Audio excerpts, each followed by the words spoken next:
It sounds like, you know, it's very spiritual perspective that you have put together, Brad. I mean, it sounds like the decade of 50, from 50 to 60 is the time when folks are taking like really next level growth. And I mean, I feel like maybe you are in that growth pattern at this time.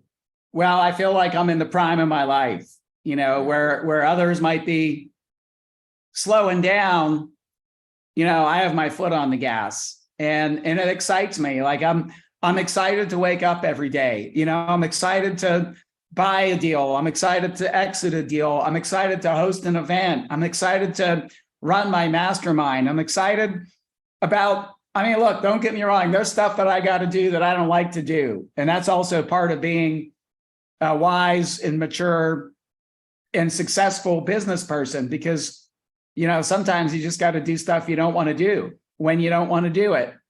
But as we grow and we get to scale and build teams, I get to more and more do the things that I love to do the most and that I'm best at, and hire or outsource people to do the other stuff. It sounds like, you know, you have amazing quality to uplift yourselves. I mean, pardon my language, shit always hits the fan, you know, in this business, right? And I mean, it's so amazing to see you that you've come out of that. I mean, how do you come out of that? I want to learn that piece of it, you know. I mean, I'm pretty sure, you know, shit hits the fan all the time, you know. And you know, I mean, there's shit hitting the fan right now. Like, I've had 2 deals where we had to do capital calls. Like, nobody wants to do a capital call. You know, you might be surprised, Brad's saying that on a podcast. And it's like, look, but, you know, for the past decade, we have had unprecedented tailwinds where one could be average and still do well. And what happened last year, we've had an unprecedented rise in interest rates. Just about everybody, you know, probably you guys too, if you bought anything in the last 2 years, you probably have a variable rate loan. You know, a lot of our insurance doubled or tripled depending on where you own, which is uncontrollable. You know, taxes have skyrocketed, prices have gone up, labor has gone up, you know, and a lot of these have gone up way more than anybody could have possibly budgeted. So it's putting a challenge to a lot of syndication groups. And I think those that are strong with experience, track record, confidence, liquidity, they can communicate well to their investors, the good, the bad, and the ugly. Like we funded most of our capital call with our investors because we were able to show them the plan and we communicated to them.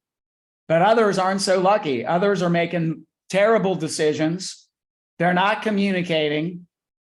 And, you know, I'm sure you've seen the news, like there's a large deal that, you know, went into foreclosure. And I'm going to tell you, there's more to come. There's going to be many, many more to come. I was just talking to a friend of mine this morning, not to mention his name, but he's a partial owner of a management company, and they're being asked to take over people's deals. And some of these, and he just bought a note on a deal and he's going to foreclose on this deal. And so there is going to be, as Grant Cardone says, blood in the streets. The good news is, if you can get through this period as a syndicator, you know, Tony Robbins talks about winter, economic winter is always followed by spring. This is not going to last forever. So my message to people that are in deals that are challenged is you got to get through it. This too shall pass. You absolutely have to get through it. What's happening now is temporary. And I've been through this before in 08, 9, and 10, not the exact same circumstances, but I've been through this last downturn. And I'm just going to tell you, nobody I know wishes they would have bought less real estate in 2008, 9, and 10. And nobody's going to look back 5 years from now and say, man, I wish I would have bought less real estate in 23 and 24. The deals are on sale now. You guys know this. There's been a pricing reset in the market. We could buy deals now for 15 to 30% cheaper than last year. The negative is the cost of debt's still higher, but it's stabilizing. Like as of today's date, like it's easier to get debt today in the middle of April than it was in the middle of March.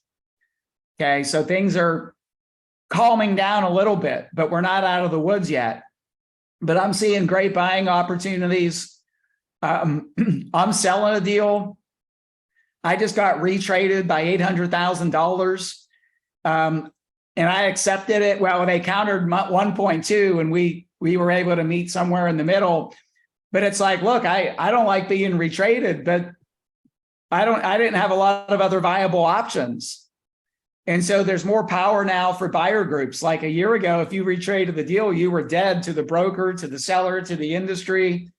And now, we're seeing more buyer-friendly terms. We're seeing better pricing. We're seeing deals that are in progress could be renegotiated because the market has changed. The pricing has shifted. Cap rates have gone up 50 to 100 bips. So I'm excited about the opportunity, but also I think the more you're comfortable being uncomfortable, you said you'd like to learn that. Like I could call it grit, I could call it resilience. But this is why, like some of my mentors, like Tony Robbins and Jesse Itzler, they have you do uncomfortable stuff, like cold plunging. I hate cold plunging, but I do it because it puts me in an uncomfortable situation.